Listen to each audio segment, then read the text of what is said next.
Oke, langsung aja yuk kita kupas tuntas satu kisah yang gelap banget ya dari kalangan bangsawan Eropa.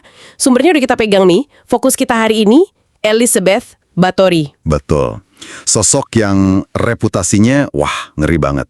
Di catatan Anda kan disebut ya, dia itu masuk Guinness Book of Records. Iya bener, sebagai pembunuh wanita dengan korban terbanyak. Klaimnya itu sampai 612 gadis muda loh, dalam 25 tahun. Gila ya? Gila banget. Pertanyaan besarnya kan, gimana ceritanya seorang bangsawan dari keluarga sekelas Bathory Yang super kaya di Transilvania itu kan ya, Hungaria.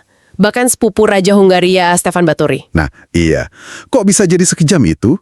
Apa sih yang bikin dia jadi, ya, monster gitu? Emang ada penjelasan spesifik dari sumbernya? Ada beberapa kemungkinan faktor yang disinggung sih. Misalnya soal pernikahan sedara orang tuanya. Oh iya. Ya, yang mungkin nyebabin dia epilepsi.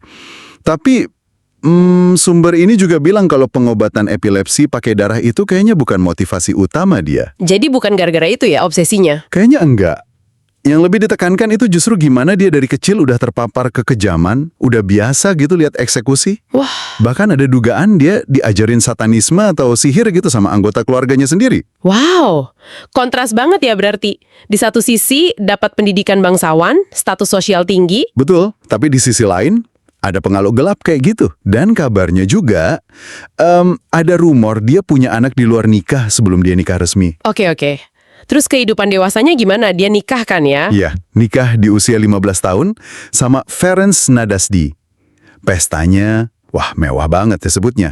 Sampai 4.500 tamu katanya. 4.500. Banyak banget. Banget. Dan yang menarik nih, Elizabeth itu tetap pakai nama Bathory. Justru suaminya yang nambahin nama Bathory di belakang namanya. Jadi Nadasdi Bathory. Oh, jadi suaminya yang ngikutin nama dia. Itu nunjukin apa tuh? Ya nunjukin betapa kuat posisi sosial Elizabeth itu, kan? Nama keluarganya lebih penting gitu. Masuk akal sih. Terus, sementara suaminya ini jadi komandan perang lawan Ottoman. Elizabeth yang ngurusin semua. Bisnis, perkebunan, semua dia pegang. Kuat banget emang perannya. Mereka baru punya anak setelah 10 tahun nikah. Total 5. Nah, titik baliknya kapan? Kapan dia mulai jadi, ya sekejam itu? Kayaknya sih pemicu utamanya setelah kematian suaminya di tahun 1604. Penyebab meninggalnya gak gitu jelas ya.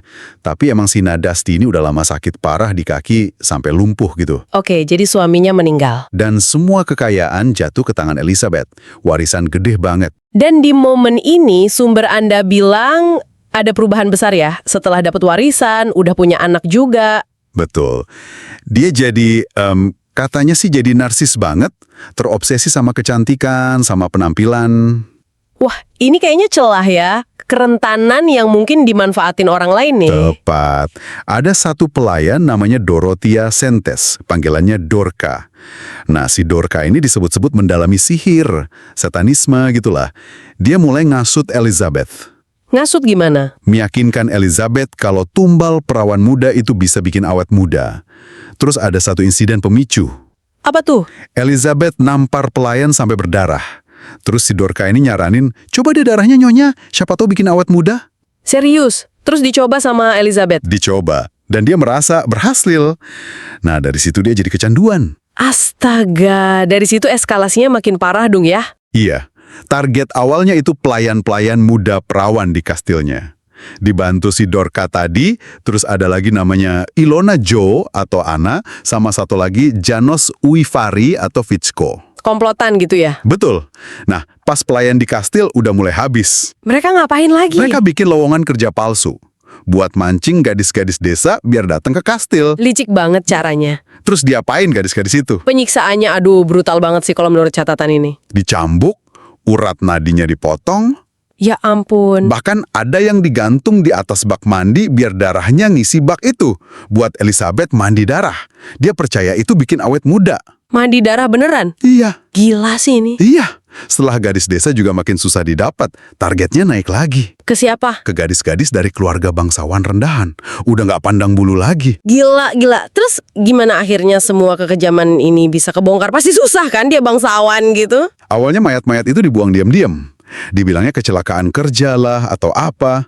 Tapi kan jumlahnya banyak banget. Lama-lama orang curiga. Iyalah, pasti. Pemuka agama setempat mulai curiga. Terus nolak buat makamin korban-korban yang datang terus dengan alasan gak jelas. Akhirnya puncaknya itu pas salah satu calon korban berhasil kabur. Wah, berani banget dia. Iya, dia kabur terus lapor. Nah, laporan ini yang akhirnya memicu penggeledahan kastil di akhir Desember 1610. Yang mimpin penggeledahan itu sepupunya Elizabeth sendiri, Georgie Turzo. Sepupunya sendiri. Terus apa yang mereka temukan di sana? Pasti ngeri ya. Banget. Laporannya nyebutin nemuin mayat-mayat. Ada korban yang masih tergantung kehabisan darah. Ada lagi korban lain yang dikurung nunggu giliran disiksa. Mayat-mayat udah membusuk juga ada. Kacau banget pokoknya. Ya Tuhan. Terus jumlah korbannya jadi berapa pas didakwa? Sama kayak klaim awal. Angkanya disebut sekitar 650 gadis pas dakwaan. Sedikit beda sama klaim Guinness tadi, tapi tetap aja kan, itu angka yang masif banget. Ratusan nyawa. Ratusan. Terus nasib Elizabeth sama kaki tangannya gimana setelah ketahuan? Nah, ini dia. Kaki tangannya, si Dorka, Fitsko, sama Anna, itu dihukum berat tahun 1611. Ada yang disiksa dulu, terus dibakar hidup-hidup. Ada yang dipenggal. Oke, hukuman setimpal lah ya buat mereka. Terus Elizabethnya? Elizabeth sendiri, ini yang bikin, gimana ya, miris sekaligus aneh. Dia lolos dari hukuman mati. Loh, kok bisa? Padahal dia otaknya kan? Status bangsawannya itu yang ngelindungin dia. Kekuasaannya terlalu besar kayaknya waktu itu. Jadi nggak dieksekusi sama sekali, terus hukumannya apa dong? Dia cuma dihukum tahanan rumah. Di kamarnya sendiri, di kastil. Kamarnya itu ditembok, cuma disisain lubang kecil buat ngasih makanan sama minuman. Dikurung di kamarnya sendiri. Iya. 4 tahun kemudian, Agustus 1614, dia ditemuin meninggal di kamar itu. Usianya 54 tahun. Wow, akhir hidup yang ironis ya. Bangsawan super kaya, jadi pembunuh sadis, gara-gara obsesi kecantikan, nyiksa ratusan orang. Tapi matinya dalam isolasi sendirian di kamarnya. Bukan di tiang gantungan kayak para pembantunya. Namanya bahkan sempat dilarang disebut di Hungaria, saking malunya mungkin ya. Dicap sebagai pembunuh berantai paling kejam. Bener-bener cerita yang luar biasa kelam ya. Banget. Dan kisah dari materi yang Anda bagikan ini emang ninggalin satu pertanyaan penting sih buat kita renungkan bareng, ya kan? Apa tuh? Iya, mengingat kekejaman Elizabeth yang segitu ekstrimnya dan fakta bahwa status bangsawannya yang tinggi itu bisa ngelindungin dia dari hukuman mati. Apa ya yang bisa kita pelajari soal hubungan antara kekuasaan, kekayaan sama batas-batas perilaku manusia di zaman itu? Seberapa jauh sih kekuasaan bisa melindungi kejahatan? Sesuatu buat Anda pikirin lebih lanjut mungkin.